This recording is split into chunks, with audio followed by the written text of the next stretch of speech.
Hello everyone, मैं महिमा त्रिवेदी आपका पुनः बहुत बहुत स्वागत करती हूं अपने इस ऑनलाइन प्लेटफॉर्म शिवालिक स्टडी अड्डा पर। जैसा कि आपको पता है, इस ऑनलाइन प्लेटफॉर्म पर भूगोल विषय से संबंधित क्लासेस चलाई जा रही है और अभी हम चैनल पर प्रवक्ता चयन परीक्षा के प्रीवियस ईयर के क्वेश्चन पेपर सॉल्व कर रहे हैं, जिसमें हम लोगों ने पिछले वीडियो में प्रवक्ता चयन परीक्षा 2011 का भाग 2 सॉल्व कर लिया है और आज उसी क्रम में हम पीजीटी 2013 का भाग 1 सॉल्व करेंगे, जिसमें हम प्रश्नों की व्याख्या को भी देखेंगे और साथ ही साथ नवीनतम आंकड़ों को भी शामिल करेंगे। और वीडियो पर अंत तक ज़रूर बने रहें, क्योंकि ये जो क्लासेज है ये आपके आने वाले एग्ज़ाम्स के लिए बहुत ही महत्वपूर्ण होंगी। यदि आपने चैनल को सब्सक्राइब नहीं किया है अभी तक, तो चैनल को भी सब्सक्राइब कर दीजिए और वीडियो को लाइक और शेयर ज़रूर कर दें। चलिए आगे बढ़ते हैं, अब शुरू करते हैं आज का सेशन। क्वेश्चन नंबर 1, प्लेट शब्द का सर्वप्रथम प्रयोग करने वाला विद्वान था। विकल्प A Arthur Holmes, B Tuzo Wilson, C Le Pichon, D Harry Hess. इस क्वेश्चन का सही आंसर है विकल्प B Tuzo Wilson. Tuzo Wilson ने प्लेट शब्द का प्रयोग सर्वप्रथम टूजो विल्सन ने किया था। यह कनाडा के भूगर्भ शास्त्री थे, कनाडा के भूगर्भ शास्त्री थे जिन्होंने प्लेट शब्द का प्रयोग सर्वप्रथम किया था। और वहीं पर प्लेट टेक्टोनिक शब्द का प्रयोग, प्लेट टेक्टोनिक शब्द का प्रयोग जो सर्वप्रथम किया था मॉर्गन ने, मॉर्गन महोदय ने प्लेट टेक्टोनिक शब्द का प्रयोग किया था और प्लेट शब्द का प्रयोग टूजो विल्सन ने किया था। आगे देखते हैं क्वेश्चन नंबर 2, ज्योग्राफिया जनरलिस नामक पुस्तक के लेखक हैं। विकल्प A Varenius, B Cluverius, C Humboldt, D Kant. इसका सही जो आंसर है विकल्प ए वेरेनियस है। वेरेनियस महोदय की ये पुस्तक है ज्योग्राफिया जनरल्स। इन्होंने, वोरेनियस ने सर्वप्रथम भूगोल में द्वैधवाद की शुरुआत की थी, नींव डाली थी द्वैधता की नींव डाली थी वोरेनियस ने। इन्होंने भूगोल को 2 भागों में विभक्त किया था, सामान्य भूगोल तथा विशिष्ट भूगोल। सामान्य भूगोल के अंतर्गत संपूर्ण विश्व को एक इकाई के रूप में, संपूर्ण विश्व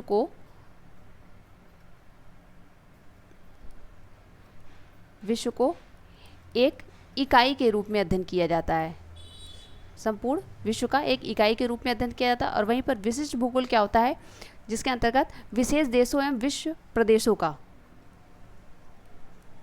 विशेष देशों एवं विश्व प्रदेशों का अध्ययन किया जाता है, विश्व प्रदेशों का अध्ययन किया जाता है। और सामान्य भूगोल और विशिष्ट भूगोल में सर्वप्रथम इन्होंने भूगोल में द्वैधता की नींव रखी थी। इनकी प्रमुख पुस्तक है ज्योग्राफिया जनरलिस। आगे देखते हैं क्वेश्चन नंबर 3 है, धरातल पर स्थित वह बिंदु जहां सर्वप्रथम भूकंप अनुभव किया जाता है। विकल्प ए भूकंप केंद्र, बी भूकंप मूल, सी है अभिकेंद्र, डी इनमें से कोई नहीं। इसका जो सही आंसर है विकल्प ए भूकंप केंद्र।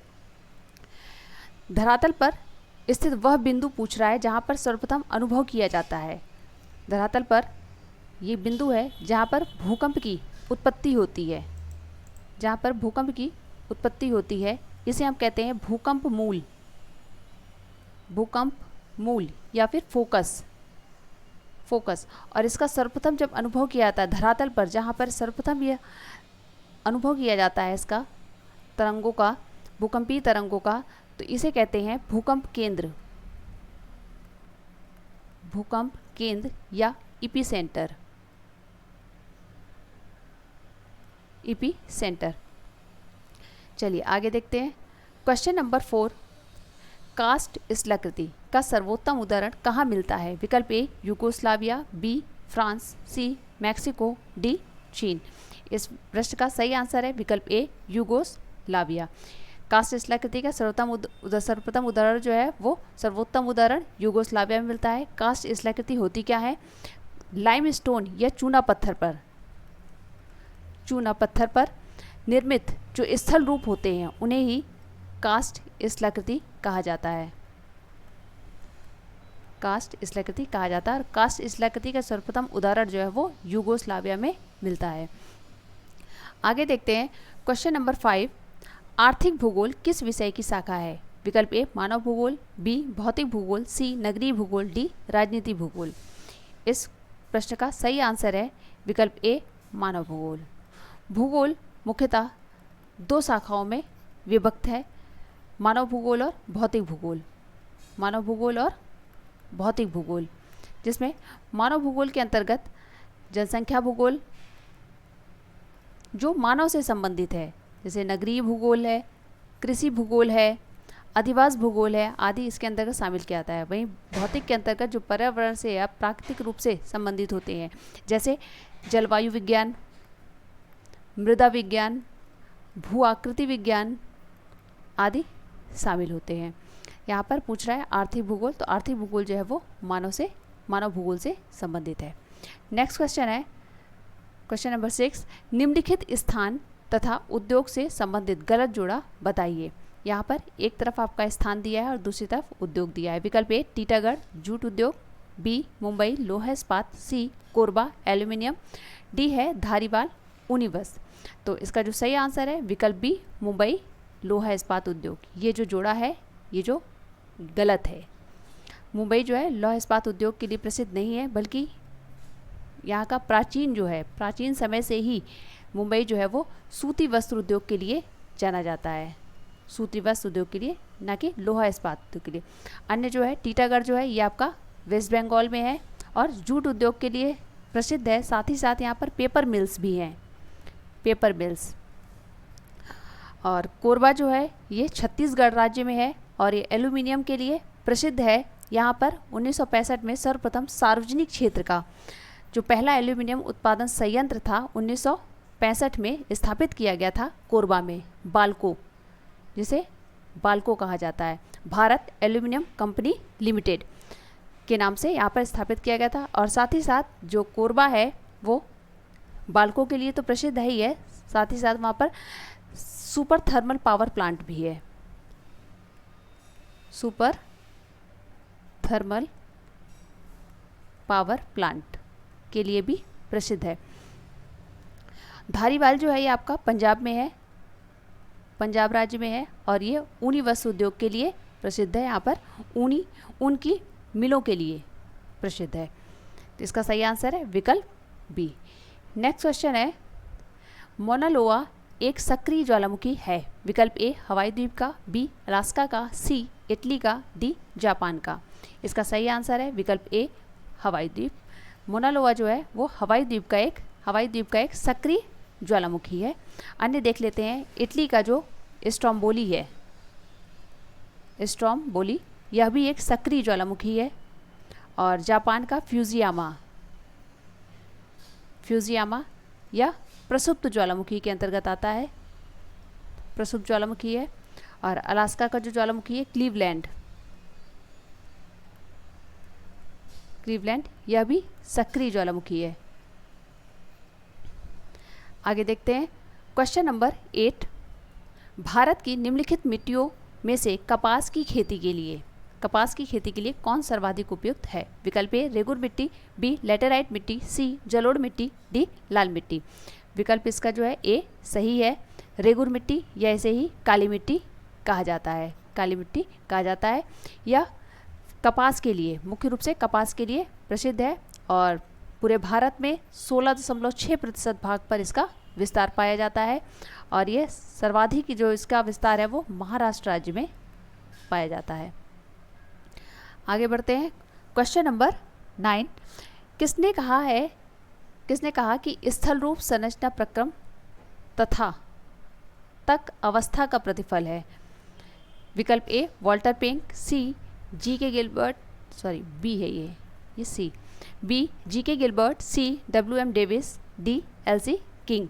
तो इसका जो सही आंसर है वो है विकल्प सी W.M. डेविस महोदय ने अपर्दन चक्र की संकल्पना का प्रतिपादन किया था 1899 में। इन्होंने अपर्दन चक्र की संकल्पना का प्रतिपादन किया और उन्होंने बताया कि स्थल रूप का जो निर्माण और विकास होता है, स्थल रूप का निर्माण एवं विकास, निर्माण एवं विकास जो होता है वो संरचना, प्रक्रम तथा समय का प्रभाव है। उस पर स्थल रूप पर 2 मिनट निर्माण एवं विकास पर संरचना, प्रक्रम तथा समय का प्रभाव होता है। इसका जो सही आंसर है, और इसी में उन्होंने ये कथन दिया था अपने अपर्दन चक्र में ही, स्थल रूप संरचना, प्रक्रम तथा अवस्था का प्रतिफल है। इसे ही डेविस का त्रिकूट के नाम से भी जाना जाता है। चलिए आगे देखते हैं। क्वेश्चन नंबर 10, भारत में निम्नलिखित जलप्रपातों में से कौन गोवा में स्थित है? विकल्प ए लैंडसिंग प्रपात, बी धुआंधार प्रपात, सी दूधसागर प्रपात और डी है नोखालीकई प्रपात। इसका सही आंसर है विकल्प सी दूधसागर प्रपात। दूधसागर प्रपात जो है ये गोवा राज्य में है और मांडवी नदी पर स्थित है। मांडवी नदी पर दूधसागर जलप्रपात है। अन्य देख लेते हैं। धुआंधार जलप्रपात जो है ये मध्य प्रदेश राज्य के जबलपुर जिले पे है, जबलपुर जिले में स्थित है। और लैंडसिंग प्रपात जो है मेघालय में है और नोखालीकई प्रपात यह भी मेघालय राज्य में है। आगे बढ़ते हैं। क्वेश्चन नंबर 11, निम्नलिखित समुद्री धाराओं में से कौन हिंद महासागर की धारा नहीं है? विकल्प ए अगुलहास धारा, बी मोजाम्बिक धारा, सी दक्षिणी हिंद महासागरीय धारा, डी बेंगुला धारा। इसका सही आंसर है विकल्प डी बेंगुला धारा। बेंगुला धारा जो है ये दक्षिणी अटलांटिक महासागर की जलधारा है। ये दक्षिण अटलांटिक महासागर की, और यह ठंडी जलधारा है। अन्य अगुलहास, मोजाम्बिक और महासागरीय दक्षिण हिंद महासागरीय जलधारा जो है ये हिंद महासागर की जलधारा है। आगे बढ़ते हैं। क्वेश्चन नंबर 12, गोखुर झील को जाना जाता है। विकल्प ए बिल्लाबूम, बी मोट झील, सी बायू, डी उपर्युक्त सभी। इसका सही आंसर है विकल्प डी उपर्युक्त सभी।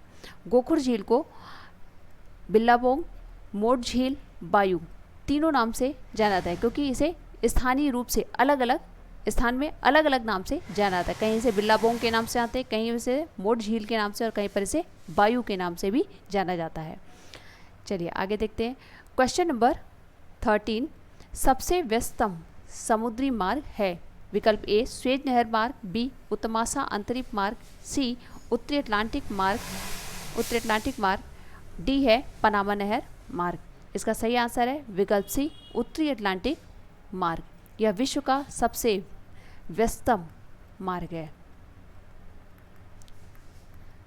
विश्व का सबसे व्यस्तम जलमार्ग है, क्योंकि यह उत्तरी अमेरिका के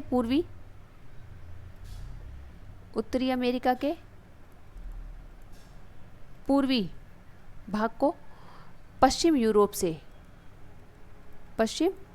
यूरोप के औद्योगिक क्षेत्रों को या औद्योगिक देशों को आपस में जोड़ता है। यह विश्व का सबसे व्यस्तम मार्ग के रूप में जाना जाता है, उत्तरी अटलांटिक मार्ग। आगे देखते हैं। क्वेश्चन नंबर 14, अटलांटिक महासागर की औसत गहराई है? विकल्प ए 4000 मीटर, बी 4200 मीटर, सी 3000 मीटर, डी 3000 मीटर। इसका जो सही आंसर है वह है विकल्प सी। वैसे 3000 नहीं है, अटलांटिक महासागर का जो है यहाँ पर गलत है छपा हुआ, 3900 मीटर है। अटलांटिक महासागर की जो औसत गहराई है वह 3000 नहीं है बल्कि 3900 मीटर है, जबकि हिंद महासागर की जो औसत गहराई है वो 4000 मीटर है। हिंद महासागर की औसत गहराई 4000 है और प्रशांत महासागर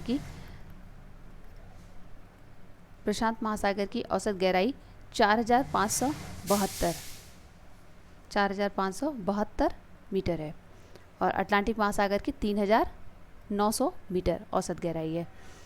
आगे बढ़ते हैं। क्वेश्चन नंबर 15, कनारी ठंडी धारा प्रवाहित होती है।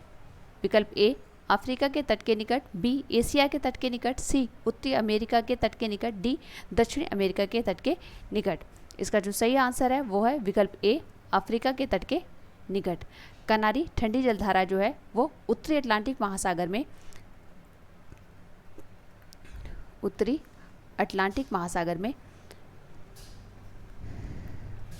प्रवाहित होती है और यह गल्फ स्ट्रीम, उसके बाद उत्तरी प्रवाह जो है, उत्तरी प्रवाह है उसी की एक शाखा है। एक शाखा उत्तर की ओर चली जाती है और दूसरी शाखा जो है वो उत्तरी अफ्रीका के पश्चिमी तट की ओर प्रवाहित होती है। यह जो धारा है कनारी, ये ठंडी जलधारा है और उत्तरी अटलांटिक महासागर में प्रवाहित होती है। आगे बढ़ते हैं। क्वेश्चन नंबर 16, भूगोल की प्रकृति में द्वैतवाद निम्न में से किस में है? विकल्प ए ग्रामीण एवं नगरीय भूगोल, बी आर्थिक एवं संसाधन भूगोल, सी जनसंख्या एवं अधिवास भूगोल, डी प्रादेशिक एवं क्रमबद्ध भूगोल। इसका सही आंसर है विकल्प डी प्रादेशिक एवं क्रमबद्ध भूगोल। देखिए अभी आगे ही बताया क्वेश्चन, द्वैतवाद जो था शुरू किया था वॉरेनियस महोदय ने। सर्वप्रथम भूगोल में द्वैतवाद की जो नींव रखी थी वो वॉरेनियस महोदय ने रखा था। वॉरेनियस महोदय ने 2 भागों में बांटा था, सामान्य और विशिष्ट में। भूगोल को सामान्य और विशिष्ट भूगोल में विभक्त किया था। ये सामान्य और विशिष्ट जो भूगोल है यही हमबोल्ट और रिटर के काल में, हमबोल्ट और रिटर महोदय के काल में इसे प्रादेशिक और क्रमबद्ध भूगोल के नाम से जाना जाता है। प्रादेशिक और क्रमबद्ध भूगोल के नाम से आता है।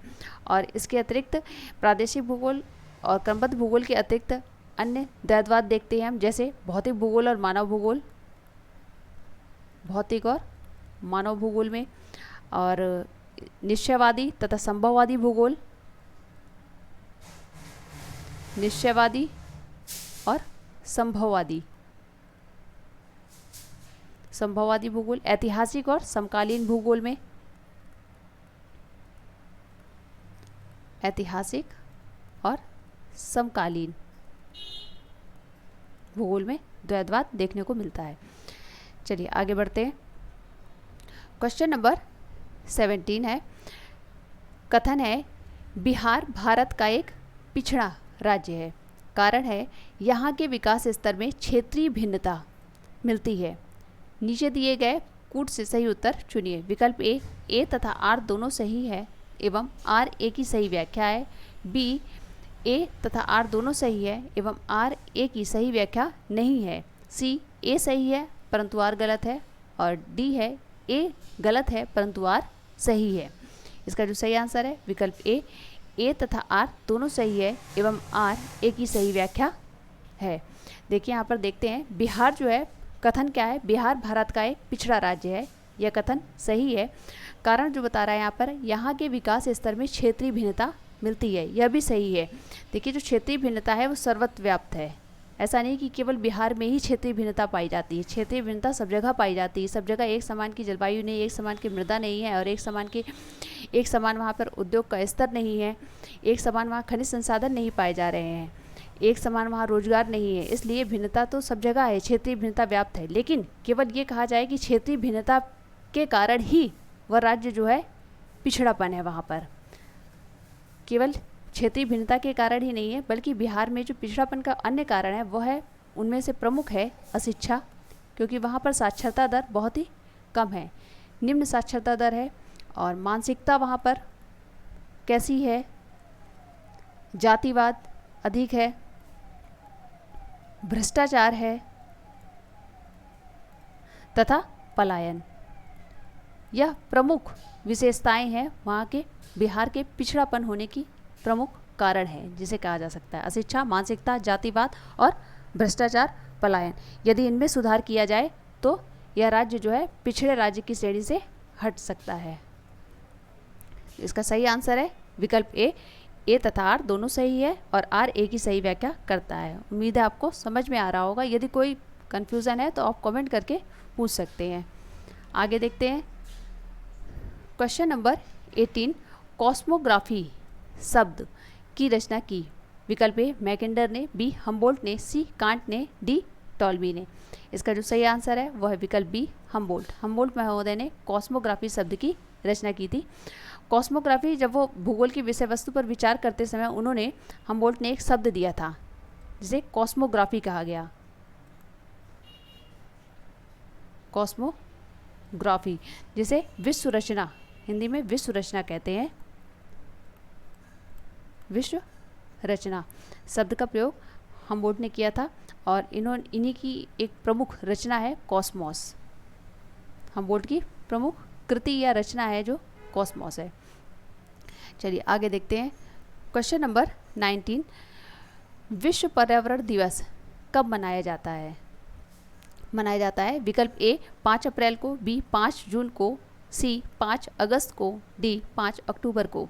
इसका सही आंसर है विकल्प बी 5 जून को। 5 जून को प्रत्येक वर्ष 5 जून को विश्व पर्यावरण दिवस के रूप में मनाया जाता है। इसकी शुरुआत स्टॉकहोम सम्मेलन जो हुआ था 1972 में, तब से प्रत्येक वर्ष 5 जून को पर्यावरण दिवस के रूप में मनाए जाने के लिए घोषणा की गई थी। आगे बढ़ते हैं। क्वेश्चन नंबर 20, उष्णकटिबंधीय सदाबहार वन पाए जाते हैं? विकल्प ए असम, बी उड़ीसा, सी पश्चिम बंगाल, डी उपर्युक्त सभी। इसका सही आंसर है विकल्प डी उपर्युक्त सभी। सदाबहार वन जो होते हैं इनकी विशेषताएं देख लेते हैं। इनका जो विस्तार होता है वो 200 से 250 सेंटीमीटर वर्षा वाले क्षेत्रों में होता है, जहाँ पर 200 से 250 सेंटीमीटर वर्षा होती है।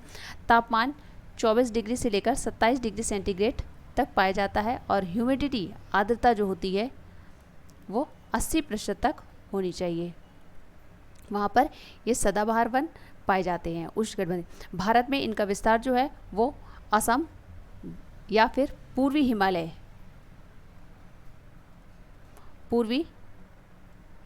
हिमालय के निचले ढाल पर, पूर्वी हिमालय के निचले ढाल पर इनका विस्तार है। उड़ीसा के तटीय भाग पर है, पश्चिम बंगाल में है और साथ ही साथ अंडमान निकोबार द्वीप समूह पर सदाबहार वन पाए जाते हैं। और हिमालय के तराई क्षेत्र पे इनका विस्तार है। पश्चिम घाट के पश्चिमी भाग पर, पश्चिम घाट के पश्चिम ढाल पर उष्णकटिबंधीय सदाबहार वन पाए जाते हैं। आगे देखते हैं। क्वेश्चन नंबर 21, निर्माण उद्योग किस आर्थिक क्रिया में आते हैं? विकल्प ए प्राथमिक, बी द्वितीयक, सी तृतीयक, डी चतुर्थक। इसका जो सही आंसर है वह है विकल्प बी द्वितीयक। जो द्वितीयक क्रियाकलाप होते हैं उसके अंतर्गत निर्माण उद्योगों को शामिल किया जाता है, जिसमें किसी कच्ची सामग्री को मूल्यवान वस्तु के रूप में बनाया जाता है। कच्चे माल को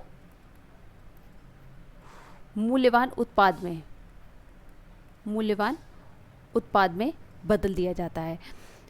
इस निर्माण उद्योग को द्वितीयक क्रियाकलाप में शामिल किया जाता है। वहीं पर जो प्राथमिक क्रियाकलाप होते हैं, प्राइमरी जो सेक्टर होते हैं, ये मुख्यतः सीधे पर्यावरण पर निर्भर होते हैं। पर्यावरण पर निर्भर जो आर्थिक क्रियाएं हैं वो इसके अंतर्गत शामिल की जाती है, जैसे कृषि है, वानिकी है, मत्स्य है आदि। टर्शियरी जो है या तृतीयक क्रियाकलाप, इसके अंतर्गत सेवा क्षेत्र को शामिल किया जाता है। सेवा क्षेत्र आते हैं जैसे आपका बैंकिंग हो गया, परिवहन हो गया, संचार सुविधाएं आदि। चतुर्थक जो है ये ज्ञान क्षेत्र से संबंधित है। ज्ञान क्षेत्र से जो जुड़ी गतिविधियां होती हैं, जैसे हो गया आपका कानूनी सलाहकार हो गया, वित्तीय सलाहकार हो गया, सरकारी अधिकारी आदि चतुर्थक क्रियाकलाप के अंतर्गत आते हैं।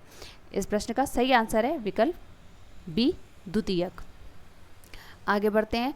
क्वेश्चन नंबर 22, निम्नलिखित में से किस भू आकृति का निर्माण हिमानी अपरदन द्वारा नहीं होता है? विकल्प ए लटकती घाटी, बी गिरस्रिंग, सी टॉन, डी ड्रमलिन। इसका सही आंसर है विकल्प डी ड्रमलिन। ड्रमलिन जो है वो हिमानी के निक्षेपण या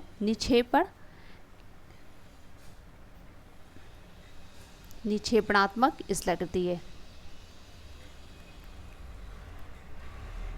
निक्षेपणात्मक स्थलाकृति है, जबकि लटकती घाटी, गिरसिंग, टॉन ये तीनों हिमनद की अपरदनात्मक या अपर्दन से निर्मित स्थलाकृति है। ड्रबलिन का आकार जो होता है वो कुछ इस प्रकार होता है, उल्टी नाव के समान इसकी आकृति होती है। आगे देखते हैं क्वेश्चन नंबर 23। 2011 की जनगणना के अनुसार जनसंख्या की दृष्टि से उत्तर प्रदेश के निम्न जनपदों का सही अवरोही क्रम है। विकल्प ए मुरादाबाद, इलाहाबाद, गाजियाबाद, लखनऊ। बी लखनऊ, इलाहाबाद, गाजियाबाद, मुरादाबाद। सी इलाहाबाद, मुरादाबाद, गाजियाबाद, लखनऊ। डी है गाजियाबाद, लखनऊ, मुरादाबाद, इलाहाबाद। इसका सही आंसर है विकल्प सी इलाहाबाद, मुरादाबाद, गाजियाबाद, लखनऊ। देखिए जनगणना 2011 के अनुसार उत्तर प्रदेश का जो सर्वाधिक जनसंख्या वाला जो जिला है वो है इलाहाबाद, जहाँ पर 59 लाख जनसंख्या निवास कर रही है। उसके बाद है मुरादाबाद में है 47 लाख जनसंख्या, यहाँ 59 लाख, फिर 47 लाख सॉरी, फिर गाजियाबाद, इसके बाद गाजियाबाद का नंबर आता है, तीसरे नंबर पर है 46 लाख। उसके बाद चौथे स्थान पर लखनऊ नहीं है, चौथे स्थान पर है आजमगढ़ जिला आता है, जहाँ पर 46 लाख जनसंख्या है। और लखनऊ जो है 5वें स्थान पर आता है, यहाँ पर आजमगढ़ दिया नहीं है, इसलिए लखनऊ सही है। यहाँ पर लखनऊ है जहाँ पर जनसंख्या जो है वहाँ 45 लाख है, 45 लाख जनसंख्या है। जनसंख्या के अवरोही क्रम में के अनुसार जो है इलाहाबाद प्रथम स्थान पर, दूसरे नंबर मुरादाबाद, तीसरे नंबर पर है गाजियाबाद और यहाँ पर चौथे नंबर पर लखनऊ, लेकिन वैसे चौथे नंबर पर है आजमगढ़ जिला। आगे देखते हैं क्वेश्चन नंबर 24। वर्षा के संलयन सिद्धांत का प्रतिपादन किया है। विकल्प ए पेटरसन, बी बर्गरान, सी वान गुप्त और डी है बोवेन। इस प्रश्न का सही आंसर है विकल्प D Bowen, easy Bowen. Easy Bowen ने वर्षा से संबंधित दो सिद्धांत है। एक है संलयन सिद्धांत और दूसरा है हिमकण सिद्धांत।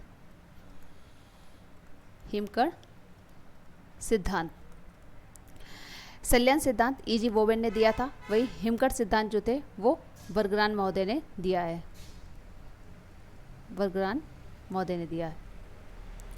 आगे बढ़ते हैं क्वेश्चन नंबर 25। भूगोल को भूदृश्य आकारिकी का कालक्रम विज्ञान मानने वाला भूगोलवेत्ता था। विकल्प ए सावर, बी डेविस, सी हंटिंगटन, डी हार्टसोन। इस प्रश्न का सही आंसर है विकल्प ए कार्ल ओ सावर। सावर महोदय थे जिन्होंने भूदृश्य आकारिकी का कालक्रम विज्ञान माना है। और इनकी एक प्रमुख पुस्तक है जो कई बार एग्जाम में पूछी जा चुकी है, इसे आप नोट कर सकते हैं, the morphology of landscape. Morphology of landscape 1925 में ये प्रकाशित हुई, 1925 में। ये इनकी प्रमुख पुस्तक है। आगे बढ़ते हैं क्वेश्चन नंबर 26।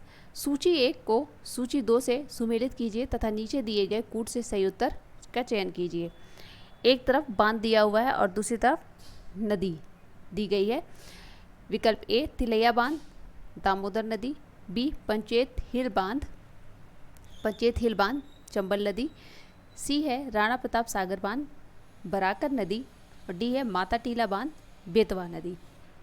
तो यहाँ पर पूछ रहा है सही उत्तर का चयन कीजिए, कौन सा सुमेलित नहीं है। नहीं है, यहाँ पे मिलान करना है। देखिए तिलैया बांध जो है वो बराकर नदी पर है, पंचेत हिल बांध दामोदर नदी पर, राणा प्रताप सागर बांध चंबल नदी और माता टीला बांध जो है बेतवा नदी पर स्थित है।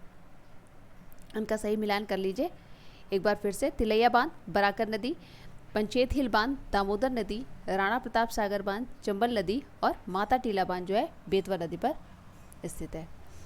आगे देखते हैं क्वेश्चन नंबर 27। क्षेत्रीय विभेदन की अवधारणा को निम्नलिखित भी कहा जाता है। विकल्प ए अपवादवाद, बी क्षेत्रीय अध्ययन, सी क्रमबद्ध भूगोल, डी प्रादेशिकतावाद।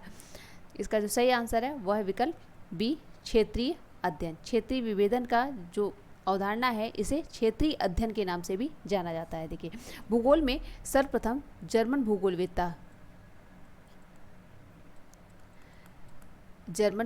हैं हेटनर महोदय ने भूगोल में सर्वप्रथम क्षेत्रीय विभेदन की अवधारणा को या इसकी संकल्पना दी थी। इन्होंने क्षेत्रीय विभेदन की संकल्पना हेटनर महोदय ने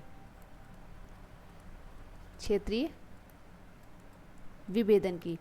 इनका एक महत्वपूर्ण कथन है, यह भी कई बार एग्जाम में पूछा जा चुका है, इसे आप नोट कर लीजिए। भूगोल पृथ्वी के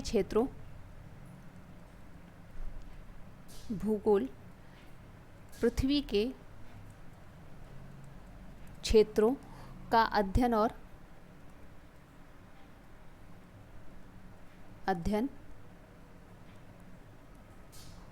और ये क्षेत्र एक दूसरे से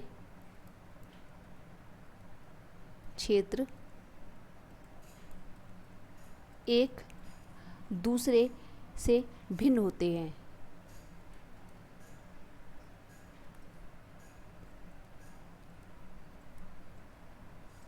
हैं। देखिए भूगोल जो होता है पृथ्वी के क्षेत्रों का अध्ययन है और ये क्षेत्र एक दूसरे से भिन्न होते हैं। इन्होंने यह कथन दिया था। इसके अतिरिक्त हार्टसन महोदय का भी एक प्रमुख कथन है क्षेत्रीय विभेदन पे। उन्होंने भी कहा था भूगोल क्षेत्रीय भिन्नताओं का अध्ययन है। भूगोल क्षेत्रीय भिन्नताओं का अध्ययन है। आगे देखते हैं क्वेश्चन नंबर 28। भारत का राष्ट्रीय जैविक उद्यान स्थित है। विकल्प ए मुंबई में, बी नई दिल्ली में, सी लखनऊ में, डी बेंगलुरु में। इस प्रश्न का सही आंसर है विकल्प बी नई दिल्ली में। भारत का राष्ट्रीय जैविक उद्यान जो है वो नई दिल्ली में स्थित है। आगे बढ़ते हैं क्वेश्चन नंबर 29। भारत का सर्वाधिक नगरीकृत राज्य है। विकल्प ए गोवा, बी पंजाब, सी नागालैंड, डी सिक्किम। इसका जो सही आंसर है क्वेश्चन का विकल्प ए गोवा। 2011 की जनगणना के अनुसार भारत का जो प्रथम नगरीकृत राज्य है वह है गोवा, जहां पर 62.2% जनसंख्या नगरों में निवास करती है। इसके अतिरिक्त हम देख लेते हैं पंजाब में 37% जनसंख्या 37.5% जनसंख्या पंजाब में नगरों में निवास कर रही है। नागालैंड में 28.9% जनसंख्या है। नागालैंड में 28.9% जनसंख्या और सिक्किम में 25.2% जनसंख्या नगरों में निवास करती है। प्रथम स्थान पर है सर्वाधिक नगरीकृत राज्य है गोवा। नेक्स्ट क्वेश्चन है क्वेश्चन नंबर 30। कॉस्मॉस नामक पुस्तक किस विद्वान ने लिखी? विकल्प ए हम्बोल्ट, बी रेडजेल, सी रिटर, डी है हेटनर। इस प्रश्न का सही आंसर है विकल्प ए हम्बोल्ट महोदय की प्रमुख रचना है कॉस्मॉस। अभी आगे ही प्रश्न में ये बताया था उसकी व्याख्या पे हम्बोल्ट की प्रमुख पुस्तक है कॉस्मॉस और इन्होंने कॉस्मोग्राफी शब्द की रचना की थी इन्होंने। आगे बढ़ते हैं क्वेश्चन नंबर 31। लोपोलिथ तथा फैकोलिथ किस वर्ग की चट्टानें हैं? विकल्प ए आग्नेय शैल, बी अवसादी शैल, सी कायांत्रित शैल, डी उपरोक्त में से कोई नहीं। इसका सही आंसर है विकल्प ए आग्नेय शैल। लोपोलिथ और फैकोलिथ जो है वो आग्नेय शैल का उदाहरण है।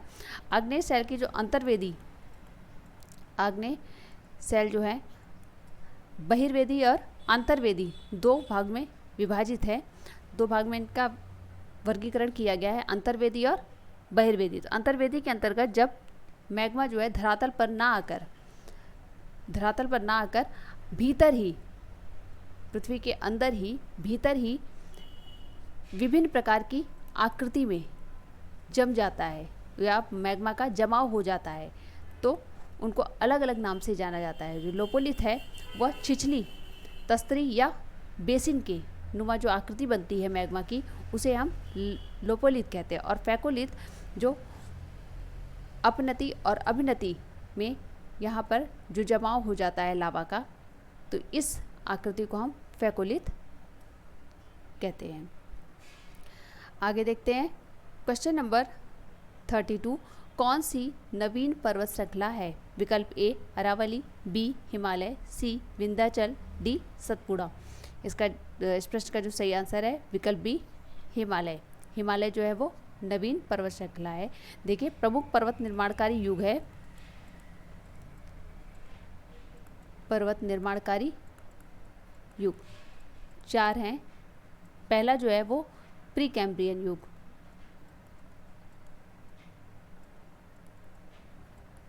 प्री कैम्ब्रियन युग। दूसरा है कैलिडोनियन युग, कैलिडोनियन युग। कैलिडोनियन युग के अंतर्गत ही भारत का अरावली, सतपुड़ा, महादेव आदि पर्वत श्रृंखलाओं को शामिल किया जाता है कैलिडोनियन युग के अंतर्गत।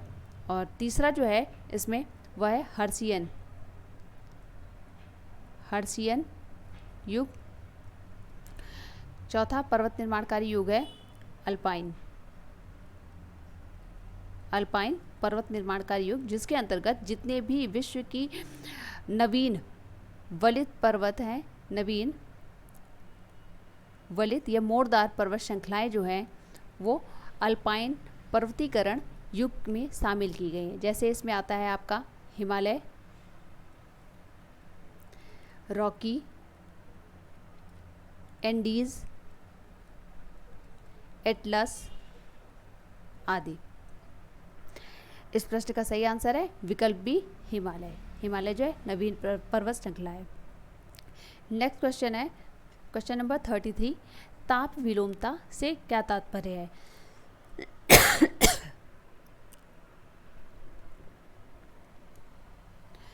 विकल्प ए ऊंचाई के साथ तापमान में कमी, बी ऊंचाई के साथ तापमान में वृद्धि, सी समान तापमान, डी अक्षांशीय वृद्धि के साथ तापमान में कमी। इस प्रश्न का सही आंसर है विकल्प बी ऊंचाई के साथ तापमान में वृद्धि, जिसे तापमान विलोमता कहते हैं।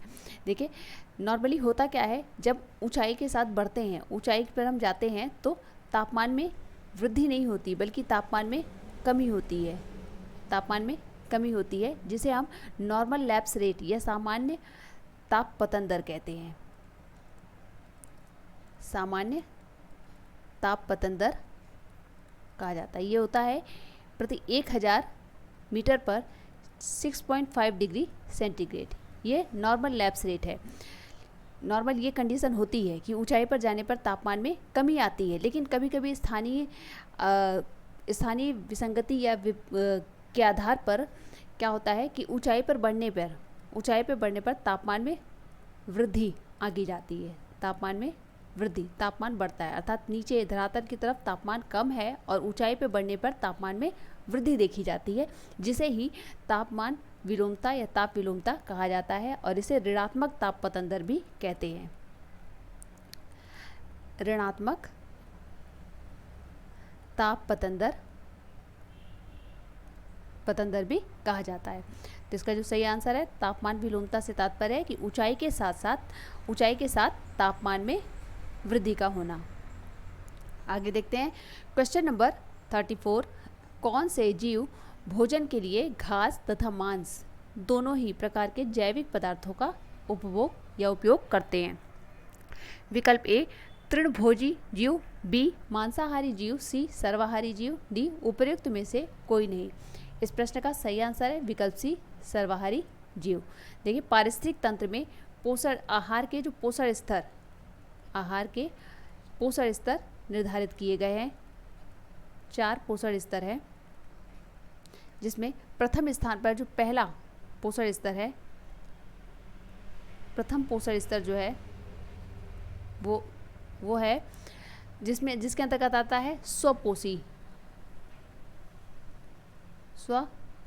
जिसमें पौधे शामिल किए जाते हैं, पेड़ पौधे शामिल किए जाते हैं। फिर द्वितीय जो स्तर है, पोषण का जो दूसरा स्तर है, उसमें आते हैं आपके शाकाहारी, जिन्हें प्रथम उपभोक्ता के नाम से भी जाना जाता है। और तीसरे पोषण स्तर पर आता है मांसाहारी। और चौथा जो पोषण स्तर है, चौथे पोषण स्तर पे आते हैं सर्वाहारी, जिसके अंतर्गत जीव तथा मनुष्य दोनों को शामिल किया जाता है सर्वाहारी में। तो यहाँ पर बोल रहा है कि भोजन के लिए घास का प्रयोग भी करते हैं और मांस का प्रयोग भी करते हैं, तो ये आता है सर्वाहारी में, जो पोषण स्तर 4 के अंतर्गत रखा गया है। चलिए आगे देखते हैं। क्वेश्चन नंबर 35, 2011 की जनगणना के अनुसार भारत में प्रति वर्ग किलोमीटर जनसंख्या घनत्व है। विकल्प ए 382, बी 325, सी है 372 और डी है 335। इस प्रश्न का सही जो आंसर है वो है विकल्प ए 382। 2011 की जनगणना के अनुसार जो भारत का जो घनत्व था, जनघनत्व था, वो 382 व्यक्ति प्रति वर्ग किलोमीटर, व्यक्ति प्रति वर्ग किलोमीटर। आगे बढ़ते हैं। क्वेश्चन नंबर 36, उत्तराखंड की सर्वोच्च चोटी है। विकल्प ए नंदा देवी, बी कामेत, सी केदारनाथ, डी बद्रीनाथ। इस प्रश्न का सही आंसर है विकल्प ए नंदा देवी। उत्तराखंड की सबसे ऊंची चोटी है नंदा देवी, जिसकी ऊंचाई है 7,816 मीटर। अन्य जो है कामेत, कामेत, केदारनाथ और बद्रीनाथ, ये तीनों भी उत्तराखंड की ही चोटियां हैं, उत्तराखंड राज्य में ही स्थित है ये भी। आगे देखते हैं। क्वेश्चन नंबर 37, परिवहन के साधनों में सबसे सस्ता परिवहन साधन है। विकल्प ए सड़क परिवहन, बी जल परिवहन, सी रेल परिवहन, डी वायु परिवहन। इस प्रश्न का सही आंसर है विकल्प बी जल परिवहन।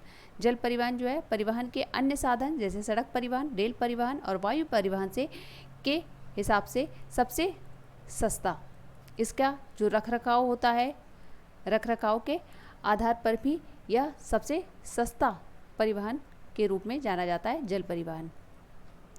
आगे बढ़ते हैं। क्वेश्चन नंबर 38, हीरा एक कायांतरित चट्टान है, इसका मूल रूप क्या है। विकल्प ए बलुआ पत्थर, बी नीस, सी कोयला, डी है इसमें से कोई नहीं।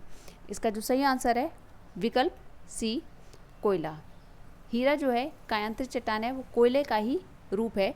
देखिए कोयला जो है ये कार्बनिक तत्व है, कार्बनिक तत्व। या वनस्पतियों के, जब क्या होता है कि वनस्पतियों के धरातल पृथ्वी पर वनस्पतियों के अवशेष,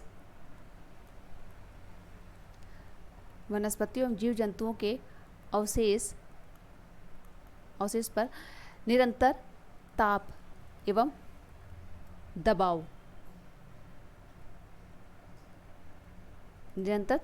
दबाव के कारण इनका रूप जो होता है वो बदल जाता है। इन कार्बनिक तत्वों का रूप जो होता है वो बदल जाता है और ये इनका रंग बदल जाता है और इनमें कार्बन की मात्रा भी अधिक होती है, कार्बन की मात्रा बढ़ जाती है।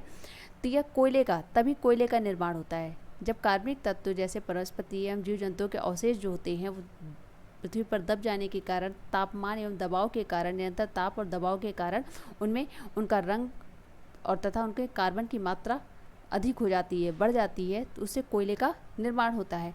और जब कोयले का निर्माण होता है और अधिक इसी कोयले में ही और अधिक परिवर्तन हो जाता है, और अधिक परिवर्तन जब होता है तो वह हीरे का रूप धारण कर लेती है, हीरे का रूप धारण कर लेती है। इसलिए हीरा जो होता है वो कार्बन का ही प्रतिरूप माना जाता है,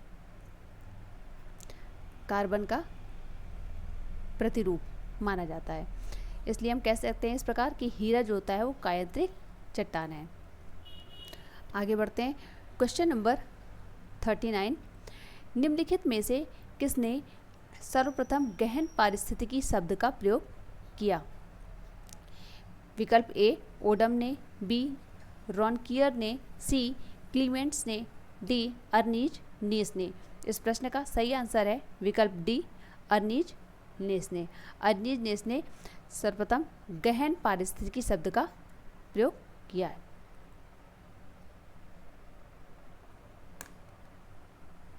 आगे देखते हैं क्वेश्चन नंबर 40, निम्नलिखित में से कौन सी भूगोल की शाखा भौतिक भूगोल की शाखा है? विकल्प ए अधिवास भूगोल, बी जनसंख्या भूगोल, सी भू आकृति विज्ञान, डी कृषि विज्ञान। इस प्रश्न का सही आंसर है विकल्प सी भू आकृति विज्ञान जो है वह भौतिक भूगोल की शाखा है, फिजिकल ज्योग्राफी की शाखा है। जैसे बताया आपको आगे प्रश्न में, भूगोल मुख्यतः दो भाग में बटा है, एक भौतिक भूगोल और एक भौतिक भूगोल, एक फिजिकल ज्योग्राफी और दूसरा है ह्यूमन ज्योग्राफी। तो ये अन्य विकल्प जो है अधिवास भूगोल, जनसंख्या भूगोल और कृषि विज्ञान जो है ये ह्यूमन ज्योग्राफी से रिलेटेड है, और भू आकृति विज्ञान फिजिकल ज्योग्राफी या भौतिक भूगोल की एक शाखा है। आगे बढ़ते हैं। क्वेश्चन नंबर 41, चिपको आंदोलन का मुख्य उद्देश्य है? विकल्प ए पेड़ों को बचाना, बी महिलाओं को बचाना, सी धर्म को बचाना, डी शिक्षा को बचाना। इस प्रश्न का सही आंसर है विकल्प ए पेड़ों को बचाना। चिपको आंदोलन का मुख्य उद्देश्य है पेड़ों को बचाना। इस आंदोलन की जो शुरुआत थी वो गढ़वाल, उत्तराखंड के गढ़वाल क्षेत्र के, उत्तराखंड के गढ़वाल क्षेत्र के चमोली जिला के रेनी गांव में 1973 में इस आंदोलन की शुरुआत हुई थी। और इस आंदोलन के जो प्रणेता थे, जो मुख्य थे इसमें, वो थे चंडी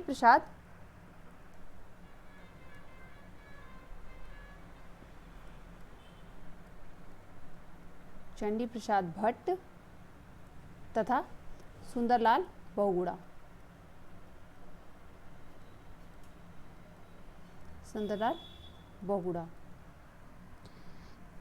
सुंदरलाल बहुगुणा और चंडी प्रसाद भट्ट इस आंदोलन के प्रमुख प्रणेता थे।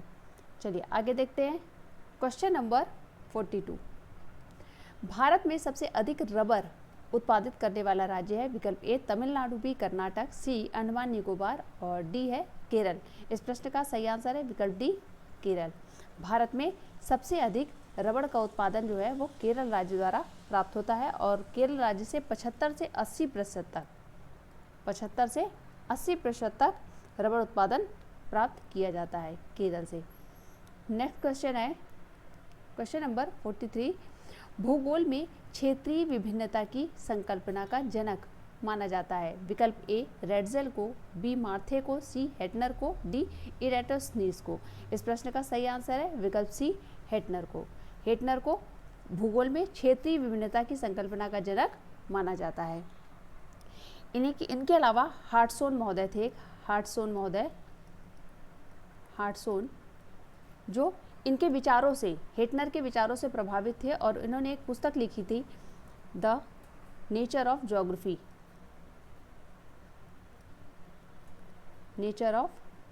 इनकी प्रमुख पुस्तक थी हार्टसोन की। इसमें इन्होंने बताया है, इनका विचार है कि एक क्षेत्र में व्याप्त, किसी क्षेत्र में व्याप्त उसका अनूठापन और उसकी विशिष्टता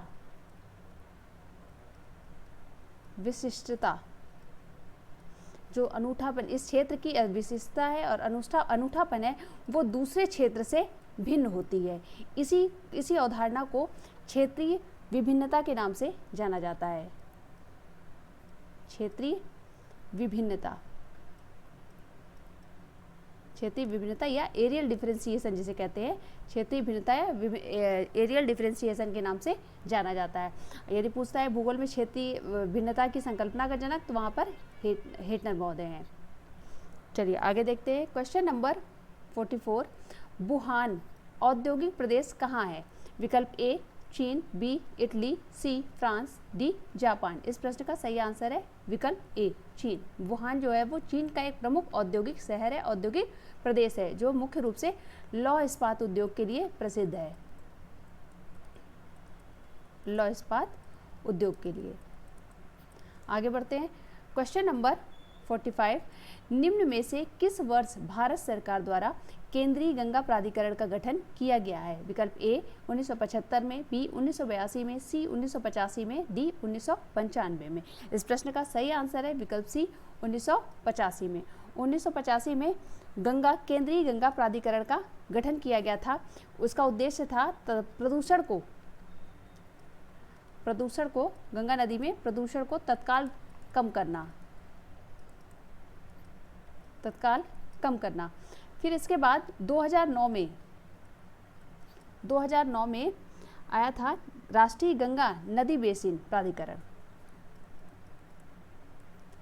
राष्ट्रीय गंगा नदी बेसिन प्राधिकरण, नदी बेसिन प्राधिकरण। इसका भी मुख्य उद्देश्य क्या था? प्रदूषण से इसका ये जो प्राधिकरण था, इसका गठन जो किया गया था, ये पर्यावरण संरक्षण अधिनियम 1986 के तहत किया गया था, जिसका काम था या जिसका उद्देश्य था गंगा नदी में प्रदूषण को कम करना प्लस संरक्षण, गंगा नदी का संरक्षण एवं प्रदूषण को कम करना। इसके बाद 2014 में नमामि गंगे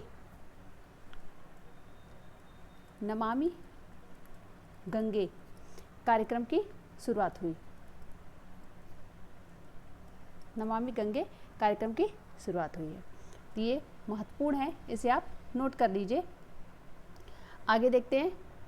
क्वेश्चन नंबर 46, निम्न पर्वतों में से कौन टर्शियरी पर्वतीकरण का परिणाम नहीं है?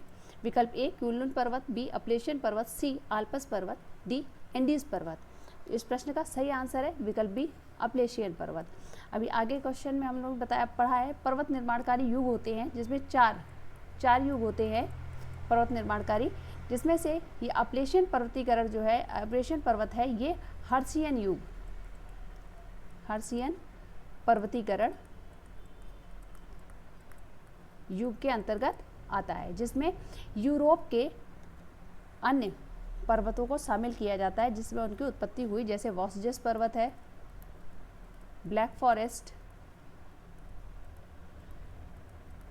फॉरेस्ट, सेंट्रल मैसिव आदि। इनकी जो उत्पत्ति थी, इनका जो निर्माण था, वो हर्शियन पर्वतीकरण युग में माना जाता है। अन्य ये जो विकल्प है, क्यूलुन पर्वत है, आल्प्स पर्वत है, एंडीज पर्वत, जितनी भी नवीन वैलित पर्वत हैं, इनका हिमालय है, रॉकी है, एटलस है, ये जो हैं ये आपके टर्शियरी युग के अंतर्गत आते हैं। टर्शियरी युग मतलब अल्पाइन पर्वतीकरण युग में, अल्पाइन पर्वतीकरण युग के अंतर्गत आते हैं। आगे देखते हैं। क्वेश्चन नंबर 47, निम्नलिखित में से किस राज्य में जलोढ़ मिट्टी सबसे कम है? विकल्प ए पंजाब, बी मध्य प्रदेश, सी तमिलनाडु, डी बिहार। इस प्रश्न का सही आंसर है विकल्प बी मध्य प्रदेश। जलोढ़ मृदा जो है उसका सबसे कम प्रतिशत जो है, सबसे कम जो पाई जाती है, वो मध्य प्रदेश राज्य में पाई जाती है। यहाँ पर देख लेते हैं। जलोढ़ मृदा जो है वो भारत में 43.4% भूभाग पर इसका विस्तार है। यदि क्षेत्रफल में देखते हैं तो ये 15 लाख वर्ग किलोमीटर क्षेत्र पर इस विस्तृत है, इसका विस्तार है। इसका विस्तार जो है वो पंजाब राज्य से लेकर असम तक, पंजाब से लेकर असम तक इसका विस्तार है। और इसके साथ ही साथ ये गोदावरी, कृष्णा, कावेरी नदियों के नदी घाटी में, कृष्णा, गोदावरी, कावेरी नदी घाटी में जलोढ़ मृदा पाई जाती है। इसके अतिरिक्त पंजाब से असम तक तो इसकी बेल्ट है ही, ये पाई जाती है। इसके साथ ही साथ गोदावरी, कृष्णा, कावेरी आदि जो नदी घाटियाँ हैं वहाँ पर भी ये इसका विस्तार है जलोढ़ मृदा का। आगे देखते हैं क्वेश्चन नंबर 48। प्रादेशिक भूगोल भूगोल का क्रोड है, यह कथन है। विकल्प ए डिकिंसन का, बी हार्टसोन का, सी ब्लास का, डी हर्बर्टसन का। इस प्रश्न का सही आंसर है विकल्प सी ब्लास का। ब्लास महोदय ने कहा था कि भूगोल का क्रोड, प्रादेशिक भूगोल जो है भूगोल का क्रोड है। इन्होंने प्रादेशिक आधार पर भौगोलिक अध्ययन को अधिक सार्थक माना था। प्रादेशिक आधार पर भूगोल के अध्ययन को अधिक सार्थक एवं महत्वपूर्ण माना था और इन्होंने ही पेज की संकल्पना दी थी। पेज बहुत इम्पॉर्टेंट है, ये पेज या फिर लघु प्रदेश जिन्हें कहते हैं। डायरेक्ट इससे क्वेश्चन बन सकता है कि पेज की संकल्पना या लघु प्रदेश की संकल्पना किस भूगोलवेत्ता द्वारा दी गई है। तो पेज या लघु प्रदेश की संकल्पना जो कि प्रादेशिक भूगोल से ही संबंधित है, वो ब्लास महोदय ने दी थी इस संकल्पना को। आगे बढ़ते हैं क्वेश्चन नंबर 49। नेपा नगर का संबंध किस उद्योग से है। विकल्प ए खाद, बी अखबारी कागज, सी साड़ियाँ, डी ऊनी वस्त्र। इस प्रश्न का सही आंसर है विकल्प बी अखबारी कागज। नेपा नगर जो है ये मध्य प्रदेश राज्य के बुरहानपुर जिले का है। बुरहानपुर जिले में स्थित एक प्रमुख औद्योगिक नगर है, प्रमुख औद्योगिक नगर है जो कि paper mills, newsprint, paper mill के लिए फेमस है, प्रसिद्ध है ये। आगे देखते हैं क्वेश्चन नंबर 50। यह किस भूगोलविद ने कहा है कि परिवर्तन प्रकृति का नियम है। विकल्प ए ब्रूंस, बी ब्लास, सी हम्बोल्ट, डी हंटिंगटन। इस प्रश्न का सही आंसर है विकल्प ए ब्रूंस। ब्रूंस महोदय जो थे वो ब्लास की संकल्पना, जो परिवर्तन का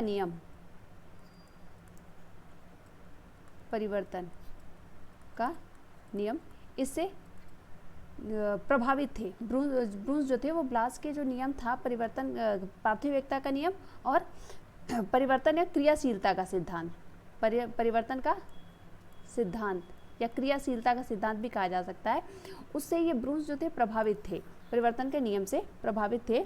और इन्होंने इनका एक महत्वपूर्ण कथन है, इन्होंने कहा था कि हमसे संबंधित प्रत्येक चीज़, ब्रूंस का कथन है कि हमसे संबंधित प्रत्येक चीज़ जो है वो परिवर्तित हो रही है, प्रत्येक चीज़ बढ़ रही है, घट रही है और परिवर्तन हो रहा है प्रत्येक चीज़ में। कोई भी चीज़ स्थिर या परिवर्तन रहित नहीं है, इसलिए इन्होंने माना था कि प्रकृति जो है, परिवर्तन जो है वो प्रकृति का एक महत्वपूर्ण नियम है। इनका ये कथन था ब्रूंस महोदय का। आगे देखते हैं क्वेश्चन नंबर 51। गल्फ स्ट्रीम किस महासागर से संबंधित है। विकल्प ए उत्तरी प्रशांत महासागर से, बी हिंद महासागर से, सी उत्तरी अटलांटिक महासागर से, डी है उपर्युक्त में से कोई नहीं। इस प्रश्न का सही आंसर है विकल्प सी उत्तरी अटलांटिक महासागर से। गल्फ स्ट्रीम उत्तरी अटलांटिक महासागर की एक गर्म जलधारा है, जिसकी उत्पत्ति जो है वो मैक्सिको की खाड़ी में,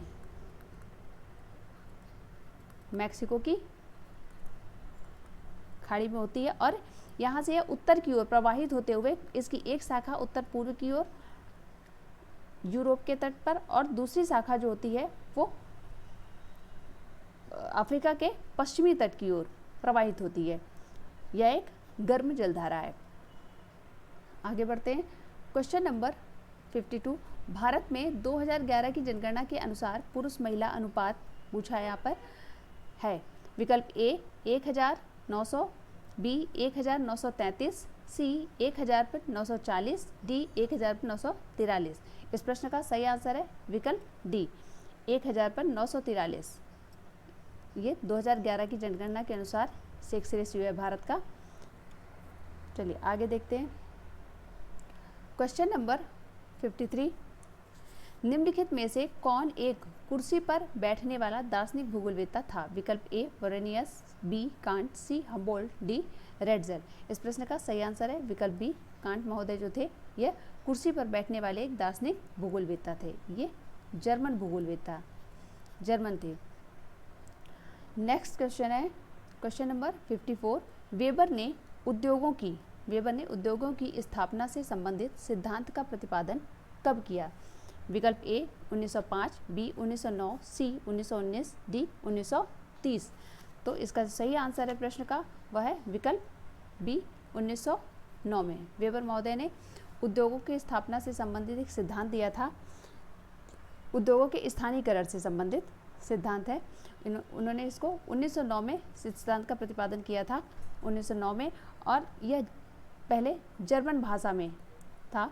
बाद में 20 वर्षों बाद 1929 में इंग्लिश भाषा में, इंग्लिश लैंग्वेज में इसका जब ट्रांसलेशन हुआ तो ये theory of location of industries, theory of location of industries शीर्षक से प्रकाशित हुआ। ये उनका ये सिद्धांत theory of location of industries weber महोदय का है। वेबर महोदय ने उद्योगों संबंधित उद्योग स्थानीयकरण पर एक सिद्धांत का प्रतिपादन किया था 1909 में। आगे देखते हैं क्वेश्चन नंबर 55। भारत में प्रथम कोयला खान कहाँ खोदी गई? विकल्प ए रानीगंज, बी धनबाद, सी आसनसोल, डी झरिया। इस प्रश्न का सही आंसर है विकल्प ए रानीगंज। रानीगंज में भारत की पहली, यह पश्चिम बंगाल में है, प्रमुख कोयला क्षेत्र है रानीगंज। भारत में प्रथम कोयला खान जो थी वो रानीगंज में खोदी गई थी। आगे बढ़ते हैं क्वेश्चन नंबर 56। किस महाकल्प को ट्रियासिक, जुरासिक तथा क्रिटेशियस युग में बांटा गया? विकल्प ए मेसोजोइक महाकल्प, बी कैनोजोइक महाकल्प, सी आर्कियोजोइक महाकल्प, डी उपरोक्त में से कोई नहीं। इस प्रश्न का सही आंसर है विकल्प ए मेसोजोइक महाकल्प। देखिए, पृथ्वी की आयु को निर्धारित करने के लिए पृथ्वी की आयु को निर्धारित करने के लिए बाद में इतिहास को पृथ्वी के जो इतिहास को बड़े बड़े भागों में विभाजित किया गया था। उसमें जो क्रम से है वह इस प्रकार है। पहले महाकल्प, कल्प को पुनः विभाजित किया गया युगों में, युग, और युग को फिर से पुनः विभाजित करके शक या कल्प में, शक या फिर कल्प। इसे एरा कहते हैं, एरा, इसे एपो, और ये पीरियड। इस प्रकार से इनको विभाजित किया गया था।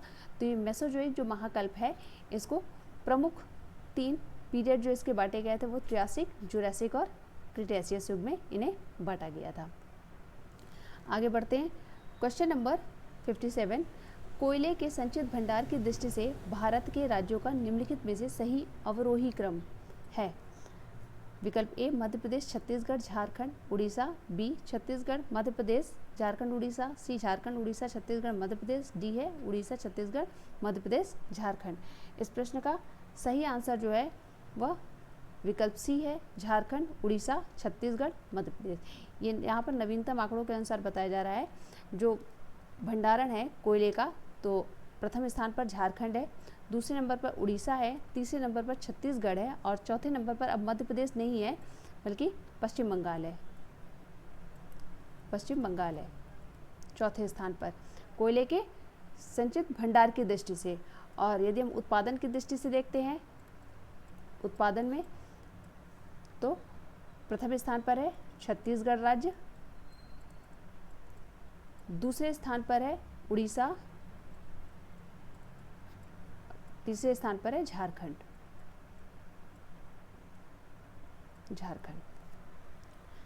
आगे देखते हैं क्वेश्चन नंबर 58। जनसंख्या की दृष्टि से भारत का विश्व में स्थान है? विकल्प ए प्रथम, बी द्वितीय, सी तृतीय, डी चतुर्थ। इस प्रश्न का सही आंसर है विकल्प बी द्वितीय। जनसंख्या की दृष्टि से भारत का विश्व में दूसरा स्थान है, जबकि प्रथम स्थान पर जो है वो चीन है। चीन जनसंख्या की दृष्टि से प्रथम स्थान पर है विश्व में और भारत दूसरे नंबर पर है।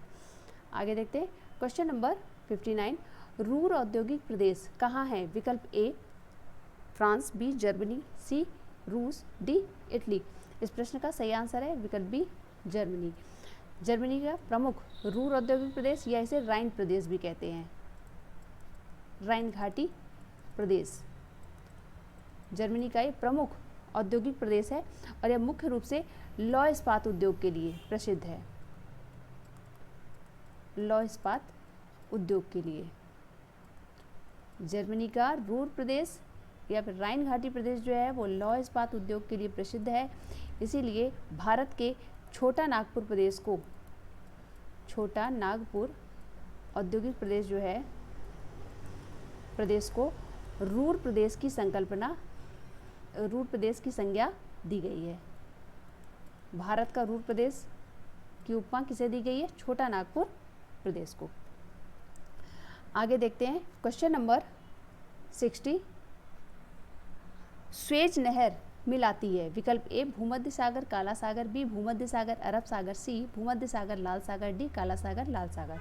इस प्रश्न का सही आंसर है विकल्प सी भूमध्य सागर से लाल सागर को जोड़ती है स्वेज नहर। यह विश्व की सबसे बड़ी जहाजी नहर है, विश्व की सबसे बड़ी जहाजी नहर है। आगे देखते हैं क्वेश्चन नंबर 61, निम्नलिखित में से कौन कोलकाता हुगली औद्योगिक प्रदेश में नहीं है? विकल्प ए हल्दिया, बी जमशेदपुर, सी टीटागढ़, डी नैहाटी। इस प्रश्न का सही आंसर है विकल्प बी जमशेदपुर। देखिए जमशेदपुर जो है यह छोटा नागपुर औद्योगिक प्रदेश के अंतर्गत आता है, छोटा नागपुर औद्योगिक प्रदेश के अंतर्गत जमशेदपुर आता है। और अन्य जो दिया है यहाँ पर हल्दिया है, टीटागढ़, नैहाटी, ये कोलकाता हुगली औद्योगिक प्रदेश के अंतर्गत आते हैं। और ये कोलकाता हुगली प्रदेश जो है ये भारत का सबसे प्राचीन, सबसे पुराना या सबसे प्राचीन औद्योगिक प्रदेश है, औद्योगिक प्रदेश है। नेक्स्ट क्वेश्चन है क्वेश्चन नंबर 62, केदारनाथ एवं बद्रीनाथ स्थित है? विकल्प ए पंजाब हिमालय, बी कुमायूं हिमालय, सी असम हिमालय, डी नेपाल हिमालय। इस प्रश्न का सही आंसर है विकल्प बी कुमायूं हिमालय। केदारनाथ और बद्रीनाथ जो है ये कुमायूं हिमालय का भाग है, तो कुमायूं हिमालय में स्थित है। सिडनी बुराड महोदय ने, सिडनी बुराड महोदय ने हिमालय को 4 भागों में बांटा था, नदियों के आधार पर, नदी घाटियों के आधार पर हिमालय को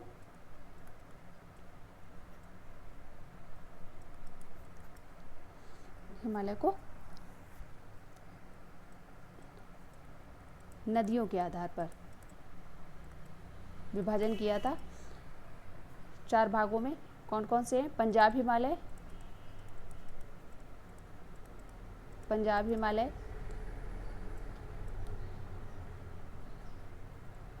कुमायूं हिमालय,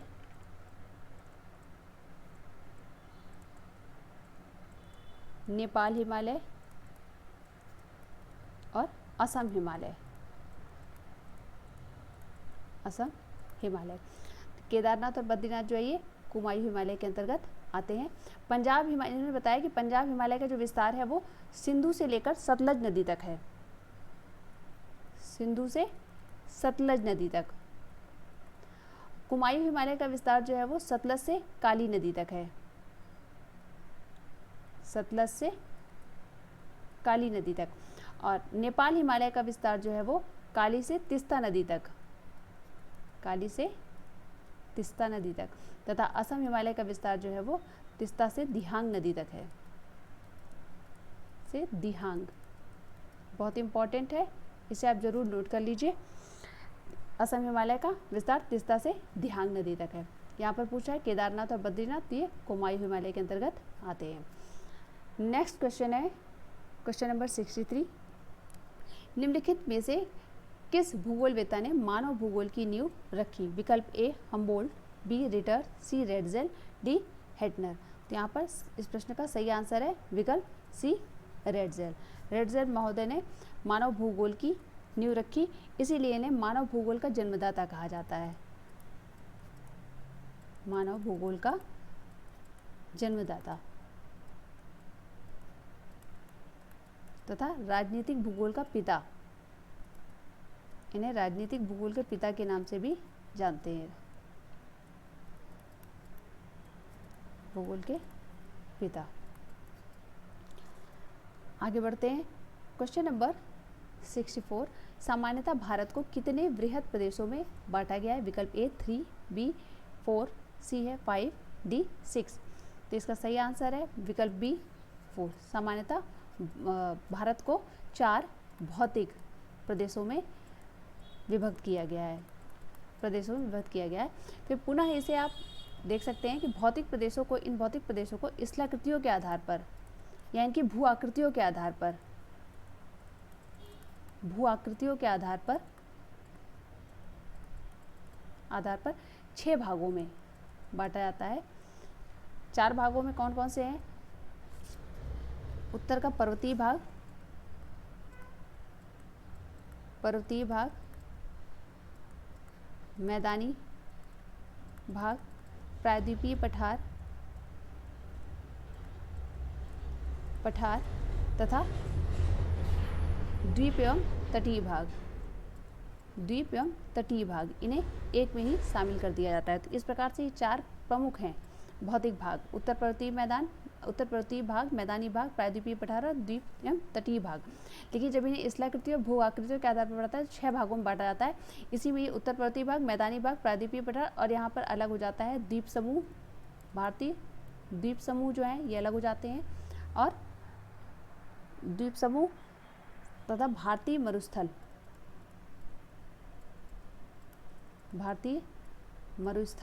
एवं तटीय